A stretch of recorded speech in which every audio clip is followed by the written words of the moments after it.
Houve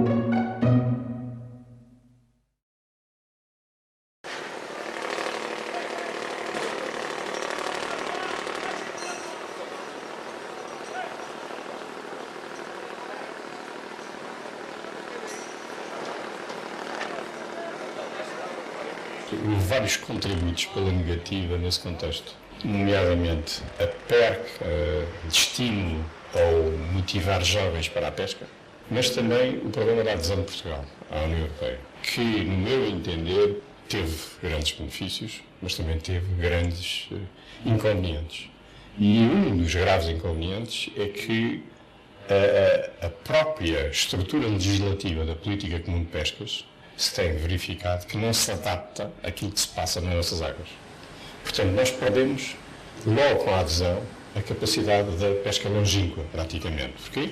Porque antigamente Portugal podia negociar com países diferentes a entrada de navios e deixou de o poder fazer a não ser através da União Europeia. Ora, a importância política de Portugal na União Europeia é muito limitada. E os interesses que nós tínhamos em termos de pesca longínqua diluem-se no meio dos interesses que tem a ver a comunidade com os seus Estados-membros mais proeminentes, nomeadamente a Espanha. E eu posso dar uma imagem que eu presenciei. Enquanto os armadores portugueses procuravam era abater um barco ou dois dentro da sua frota e que toda a gente apostava nos abates, eu passava à fronteira e via construir navios novos em Espanha. Portanto, foi um dinheiro fácil para redimir alguns armadores que estavam velhos, que não tinham descendência, cujos filhos já não iam para a pesca, portanto, e nós apostámos vivamente nesse sentido. Ninguém foi obrigado a abater de propósito, ninguém. Se me disser que também não houve incentivos governamentais para estimular o não abate, eu sou capaz de reconhecer que é verdade. Mas a realidade é que era o processo mais simples de ir buscar algum dinheiro do seu investimento que tinha gerações, em muitos casos. Não é?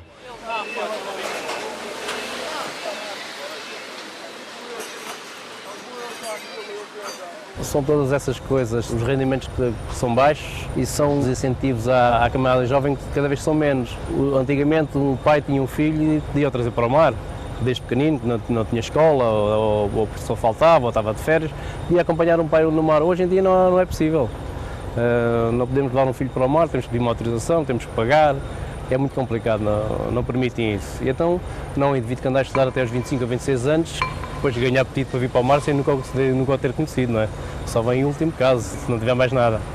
E depois há a questão dos problemas que se põe à pesca hoje em dia. Temos uma legislação já de 87 desadequada, a pesca evoluiu, a legislação ficou na mesma. Enquanto não for revista, isto vai saturando as pessoas assim, chegam à idade da reforma, aos 55 anos, reformam-se, porque estão saturadas, não é que as pessoas não querem trabalhar, as pessoas querem trabalhar, mas estão saturadas, são obrigadas a desistir. Há uma questão muito importante que é a dignificação do setor da pesca. Ser pescador hoje é quase uma minorização de uma classe profissional. Isso é um primeiro começo. O segundo começo é um processo de educação. Um processo de educação que vem dos livros da escola.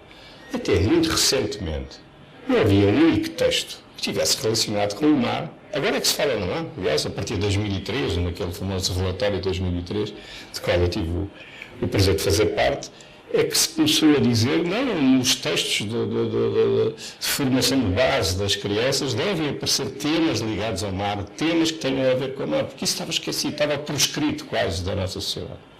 E é por aí que se deve começar. Depois disso, é tentar uma coisa muitíssimo importante, que é uma uniformização da legislação portuguesa em relação à legislação espanhola, por exemplo.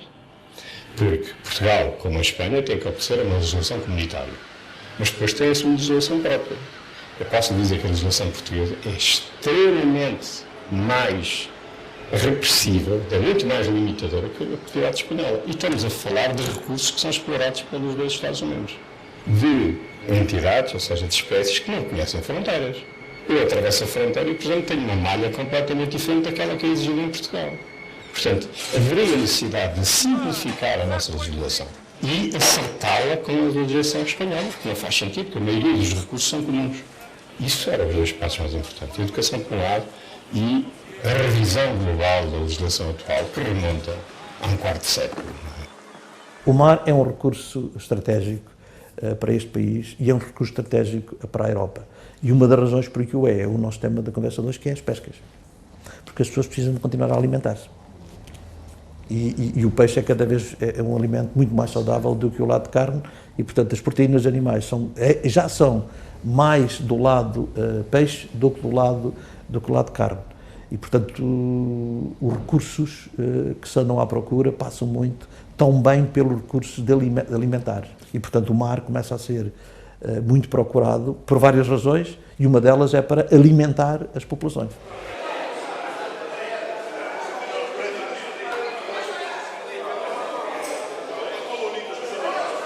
Nós, para comer carne, não precisamos de ter uma lota para a carne. Então, porque é que temos uma lota para o peixe? Dizem que é para saber quanto é que se vende, para garantir as qualidades, para garantir os processos de frio. É tudo conversa sem sentido. As cadeias de valor ficariam muito mais bem organizadas se as deixassem a funcionar tanto livremente. Um dos problemas da pesca, porque é todos os setores mal organizados ou ainda numa situação muito rudimentar em termos de organização de cadeia de valor, estão muito dependentes dos intermediários. Por outras palavras, o peixe que custa 1 na origem é vendido a 10 e esses 9 normalmente são quase todos de intermediários. Portanto, quem menos produz acaba por ser quem mais ganha. A gente muitas vezes temos peixe e não pescamos porque o valor dele é tão baixo que não dá para pescar. Há espécies que têm pouco valor comercial e peixe que tem pouco valor comercial a gente a vende em primeira venda, porque a gente depois vamos nos hipermercados, nas praças e o peixe tem valor nas bancas. Quem o compra caro. Agora, quem o apanha vende muito barato. Por exemplo, a pescada, que é um peixe que na banca vai caro, a gente chega a vender a pescada a cêntimos. Muitas vezes não é rentável, a gente não vai apanhar porque não é rentável. Agora, aquilo que nós consumimos e aquilo que nós capturamos nas nossas águas podia ser melhor aproveitado. Há recursos nas nossas águas que podiam ser valorizados e não são. Porque toda a gente quer é pescada, linguada e pouco mais. Enquanto nós temos uma diversidade imensa de recursos que não tem nada a ver com os recursos do Mar do Norte. E estamos a falar de 400, 500 espécies diferentes que têm possibilidades de ser capturadas. Além disso, existe ainda outro fenómeno, que é uma chave de repartição entre Portugal e Espanha, que está perfeitamente obsoleta, ou aliás nunca foi correta. Só para dar um exemplo, o caso da pescada. A pescada que existe na plataforma continental é estimada, a sua abundância, pelas análises que são feitas, as quantificações que são feitas da Península Ibérica. E o que acontece é que, se formos ver, essa pescada é normalmente capturada no talude e na plataforma continental. Se vamos verificar as áreas de talude e plataforma continental que existem do lado espanhol e do lado português, são sensivelmente iguais. No entanto, quando se vê o TAC máximo admitido de captura de pescada, 2/3 vão para a Espanha e 1/3 fica para Portugal. Isto não se percebe de maneira nenhuma. É uma chave de repartição que e enfim, tive a ocasião de levantar várias vezes esse problema, é tido como um dado intocável. Se fosse ao contrário, eu gostava de saber o que é que não teria acontecido, o que é que os espanhóis não teriam feito para reverter esta situação. E nós continuamos, calmamente, a ver este cenário.